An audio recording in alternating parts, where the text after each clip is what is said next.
வணக்கம், நான் உங்கள் exam Guru Kali. TNPSC group 1 prelims exam June மாதம் 15ஆம் தேதி நடந்து முடிஞ்சிருச்சு. ஸோ இதுக்கான டென்டேட்டிவ் அஃபிஷியல் ஆன்சர் கீயும் கொடுத்துருக்குறாங்க. அதில் நிறைய எரர் இருக்குது. ஒரு 7 கொஷின் தப்பாக இருக்குது. எக்ஸ்பர்ட் கமிட்டிக்கு அனுப்புறேன்னு சொல்லியிருக்கிறாங்க. அந்த எக்ஸ்பர்ட் கமிட்டி அதில் என்ன டிசிஷன் எடுக்க போகிறாங்கன்றது யாருக்குமே தெரியாது. அவங்க என்ன ஆன்சர் கொடுக்க போகிறாங்க அப்படிங்கிறதும் புரியாது. ஆனால் இதில் நம்ம தெரிஞ்சிக்க வேண்டிய விஷயம், அந்த 7 கேள்விகளுக்கு அதிகபட்சமாக எல்லாருக்கும் 7 மார்க் கொடுத்துருவாங்க. அதாவது 7 கொஷின் கரெக்ட்னு சொல்லிடுவாங்க. இல்லை எல்லாருக்குமே 7 கொஷினை நெக்லெக்ட் பண்ணிடுவாங்க. 193க்கு தான் கட் ஆஃப் அப்படிங்கிறத ப்ரெடிக்ட் பண்ணுவாங்க. ஒன்று. ரெண்டாவது, நிறைய கீழே தப்பு இருக்குது, மிஸ்டேக் இருக்குது. அதை நம்ம கீ சேலஞ்ச் பண்ணுறோம். அந்த கீ சேலஞ்ச் பண்ணுறதுக்கு என்ன முடிவு எடுக்கிறாங்க அப்படிங்கிறதும் தெரியாது. அப்போ நம்ம என்ன சொல்ல வரோம்னா, டிஎன்பிஎஸ்சியில் வெளிப்படைத்தன்மை மிக மிக குறைவாக உள்ளது. அதை நிவர்த்திப்படுத்துறதுக்கான ஒரு வேண்டுகோள் தான் இந்த வீடியோ.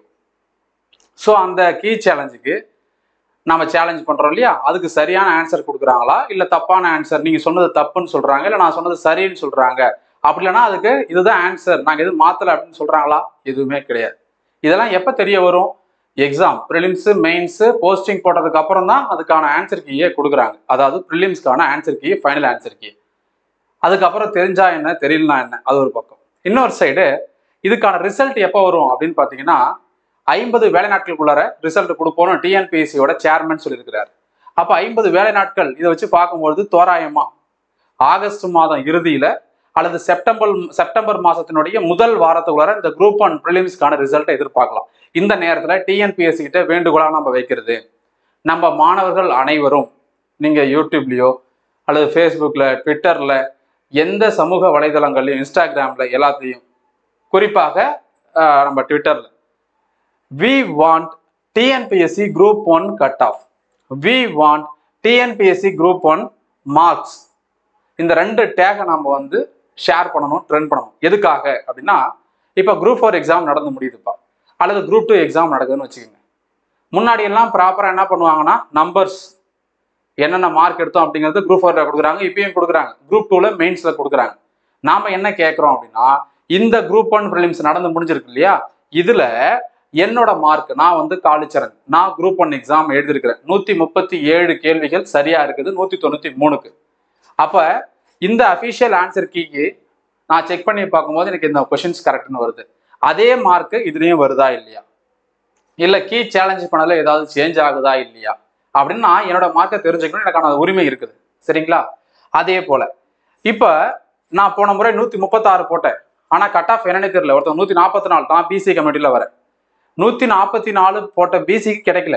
ஆனா அதே நேரத்துல 139 போட்ட ஒரு பிசி கம்யூனிட்டிக்கு கிடைச்சிருக்குது. அதை நம்ம எப்படி எடுத்துக்கிறது? விமன் கேட்டகரின்னு எடுத்துக்கலாமா, அல்லது பிசி முஸ்லிம்ஸ், அல்லது பிசியில வர பிஎஸ்டிஎம்னு எடுத்துக்கலாமா? புரியல. அதனால நம்ம என்ன சொல்றோம்னா, என்ன கேட்கிறோம் அப்படின்னா, தாழ்மையோட கேட்கிறோம் அப்படின்னா, இந்த குரூப் 1க்கான கட் ஆஃப் நமக்கு தெரியணும். இப்போ எஸ்எஸ்சி ரயில் எல்லாம் பாத்தீங்கன்னா ஜென்ரல் 100க்கு 97 கட் ஆஃப். அதே போல பிசி அல்லது ஓபிசி அங்க பொறுத்தவரையில பிசி எம்பிசிக்கு நம்ம சென்ட்ரல் கவர்மெண்ட்ல எஸ்எஸ்சி ரயில்வே எக்ஸாம் எல்லாம் ஓபிசி தான் டினோட் பண்ணுவாங்க. ஓபிசிக்கு 87.5 கட் ஆஃப். அதுலயே பாத்தீங்கன்னா எஸ்சிக்கு என்னன்னா அவன் விலாவாரியா கொடுத்துட்றான். அதே போல நீங்களும் டிஎன்பிஎஸ்சி போர்டும் என்ன பண்ணுங்கன்னா, கட் ஆஃப் சொல்லுங்க, யாரை எடுக்கிறோம், எவ்வளவு பேர் எடுக்கிறோம் தெரிஞ்சிடும்ல. நான் போட்ட கொஸ்டின் 137 கரெக்ட்னு சொல்றேன், இதை கீ சேலஞ்சிங் பண்ணதுக்கு அப்புறம் என்ன வருதுன்னு தெரியல. அந்த 7 கொஸ்டின் எக்ஸ்பர்ட் கமிட்டிக்கு அனுப்புறாங்க, அது என்னன்னு தெரியல. இதெல்லாம் தெரியாம நான் பாஸ் பண்றேன்னா இல்லைன்னு எப்படி தெரிஞ்சுக்க முடியும்? ஜஸ்ட் நம்பர் மட்டும் கொடுக்குறீங்க, செலக்டட் ரோல் நம்பர் மட்டும் தான், ரிஜிஸ்டர் நம்பர் தான் கொடுக்குறீங்க. அந்த நம்பர் பாக்குறோம், நம்ம நம்பர் இருந்ததுன்னா பாஸ், நம்பர் இல்லைன்னா நம்ம கிளியர் பண்ணலாம்னு நினைச்சிட்டு போயிடுறோம், அவ்வளவுதான். நான் எப்படி தெரிஞ்சுக்கிறது நான் எவ்வளவு கொஸ்டின்ஸ் கரெக்டா போட்டேன், என் மார்க் என்ன?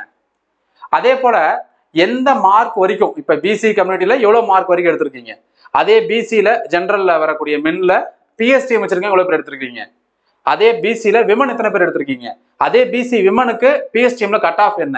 நான் ஒரு எக்ஸாம்பிள் சொல்றேன். இதே போல general, MBC, DNC, SCA, ST, SC, BC Muslim எல்லாத்துக்குமே சொல்லுங்க, கட் ஆஃப் தெரியப்படுத்துங்க. இது எங்களுடைய தமிழ்நாடு வாழ், தமிழ்நாட்டில் இருக்கக்கூடிய போட்டித் தேர்வர்கள், தமிழ்நாட்டில் இருக்கக்கூடிய இளைஞர்கள், தமிழ்நாட்டில் அரசு பணிக்காக காத்திருக்கக்கூடிய, தொடர்ச்சியா முயற்சி பண்ணிட்டு இருக்கக்கூடிய லட்சக்கணக்கான ஆஸ்பிரண்டோட வேண்டுகோள் இதுதான். ஸோ இதையும் நாம் என்ன பண்ணுறோம் அப்படின்னா உங்களுடைய கருத்துக்கே விடுறேன். நீங்கள் இதை கொண்டு போய் சேர்க்கறதுல தான் இருக்குது. இந்த விஷயம் டிஎன்பிஎஸ்சிக்கு தெரியப்படுத்துறது தான் இருக்குது. இது ஏன் முக்கியம் அப்படின்னா, ஒவ்வொரு ஆண்டும் நல்லா கடினமாக உழைச்சி எனக்கு வரலையே, நான் 1 மார்க்கில் போயிடுச்சு, 2 மார்க்கில் போயிடுச்சு, இல்லை எந்த கொஷனில் தான் போச்சுனே தெரியல, எவ்வளோ கட் ஆஃப் எடுத்தவங்க கிளியர் பண்ணாங்கன்னே தெரியலன்னு ஒரு மிஸ்ட்ரியாகவே இருக்குல்ல, ஒரு குழப்பம், ஒரு மிகப்பெரிய புரியாத புதிராக இருக்குல்ல, அதை மாற்றுவதற்கான ஒரு மாற்று வழிதான் இது. ஸோ தொடர்ச்சியாக இந்த விஷயத்தை நீங்கள் சப்போர்ட் பண்ணுவீங்கன்னு நம்புறேன். We want TNPSC Group 1 cutoff. Also, we want TNPSC Group 1 marks. இந்த 2 விஷயத்தையும் ஷேர் பண்ணுங்க. ட்விட்டர்லையும் நீங்கள் இதை டேக் பண்ணுங்க, மக்களுக்கு தெரியப்படுத்துங்க. இதன் மூலமாக எதிர்வரும் தேர்வுகளில் டிஎன்பிஎஸ்சியோட வெளிப்படைத்தன்மை நிரூபிக்கப்படும் என்று நம்பலாம். தேங்க்யூ.